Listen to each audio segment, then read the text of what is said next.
Para jamaah yang rahmati Allah, bahwa Al-Quran juga mengandung banyak ilmu pengetahuan dan teknologi. Bagaimana proses embriologi yang pernah kita sampaikan beberapa minggu yang lalu, itu juga diterangkan di dalam Al-Quran. Sehingga bayan itu adalah sumber data, sumber informasi seluruh keadaan di dunia ini, dulu, sekarang, dan yang akan datang, ada semua di dalam Al-Quran. Kalau kita ingin mengetahui sebenarnya seperti apa kehidupan yang lalu, seperti apa kehidupan yang sekarang, dan bagaimana prediksi kehidupan yang akan datang, tanya kepada Al-Quran. Insya Allah akan mendapatkan sumber informasi itu. Database kehidupan manusia itu ada di dalam Al-Quran. Itulah Al-Quran sebagai bayan. Bayan ini bersifat indrawi, mampu ditangkap oleh akal. Makanya disebut la'allakum ta'qilun, agar engkau mampu dan gampang memahami dengan kekuatan intelektual. Bisa diindra, bisa didengar, bisa dirasakan, bisa diketahui betapa Al-Quran itu. Ada yang mengatakan Quran itu sulit, Pak. Bahasanya aja sudah sulit. Off-road itu sulit. Pendaki gunung yang dikatakan hebat apabila dia mampu menyelesaikan kesulitan sampai ke puncak. Pembalap mobil F1, F1 itu berlika-liku. Kalau kita ingin menjadi manusia yang unggul, dalami lika-liku isi dalam kandungan Al-Quran sebagai bayan. Bayan itu intelektualitas, konsumsi yang bisa ditangkap oleh indera, informasi, data, dan seluruh sumber apapun yang ada di dalam Al-Quran. Mau masalah hukum, masalah ilmu pengetahuan dan teknologi, masalah perempuan, masalah laki-laki, masalah politik, masalah sosial, masalah ekonomi, apapun saja, masalah perdagangan ada di dalam Al-Quran. Itu sebagai bayan. Yang kedua sebagai basair. Hada basairu linnas. Kalau tadi litubayyina linnas, bayan. Al-Quran menyebutkan lagi hada basairu linnas.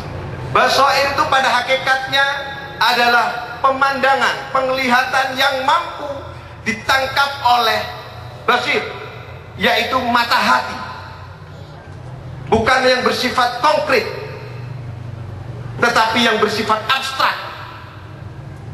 Maka Al-Quran itu mampu menggetarkan hati manusia, walaupun dia tidak paham tentang makna dan isi kandungannya.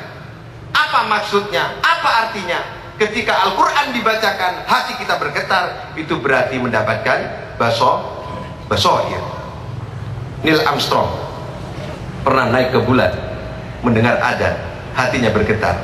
Itu bukan karena mendapatkan bayan, tetapi mendapatkan basair. Jadi kalau pada kesempatan ini Pak Michael hatinya bergetar, itu mendapatkan basair. Jadi semua manusia berhak mendapatkan bayan dari Al-Quran, penjelasan dari Al-Quran secara intelektual, dan mendapatkan basair secara spiritual. Basair itu hanya ditangkap oleh kekuatan spiritual, sementara bayan itu ditangkap oleh kekuatan intelektual. Maka umat Islam harus cerdas secara intelektual dan harus cerdas secara spiritual. Ini para jamaah yang rahmati Allah. Maka Profesor Maurice akhirnya masuk Islam setelah dia mengetahui bayan Al-Quran. Pak Warno itu baca Quran nggak bisa. Pak Warno ya nggak bisa, nggak ngerti. Tapi beliau kemudian baca syahadat karena mendapatkan basair. Itu yang kedua.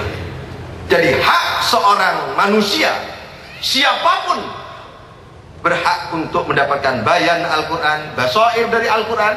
Dan yang ketiga adalah unzila fihil Quran hudan linnas. Al-Quran sebagai hudan, sebagai petunjuk, sebagai hidayah. Ini mempunyai 3 variabel. Hudan itu yang pertama, unsurnya adalah tentang hubungan diri kita dengan Allah Subhanahu wa ta'ala, tentang akidah, tentang tauhid. Yang kedua tentang hukum-hukum, hukum kehidupan ini, termasuk hukum-hukum Islam. Yang ketiga tentang tata krama, tentang perilaku, tentang karakter, tentang kepribadian. Maka orang-orang itu bisa mempelajari siapa sebenarnya Tuhan kita, siapa sebenarnya pencipta kita di Al-Quran, akan mendapatkan hudan, hidayah. Bagaimana sebenarnya hukum-hukum yang ada di dunia ini seharusnya diterapkan? Apakah sistem demokrasi, apakah sistem monarki, atau sistem yang lain, teokrasi dan seterusnya? Bagaimana sistem kepemerintahan kita? Bagaimana sistem kepemimpinan kita? Bagaimana sistem sosial kita? Bagaimana berdagang kita? Itu ada di dalam Al-Quran sebagai hudan, sebagai hukum-hukum. Bagaimana hukumnya riba, bagaimana hukumnya bunga dan seterusnya, ada di dalam Al-Quran. Dan yang ketiga adalah akhlak, hudan sebagai akhlak, tata krama. Bagaimana kita harus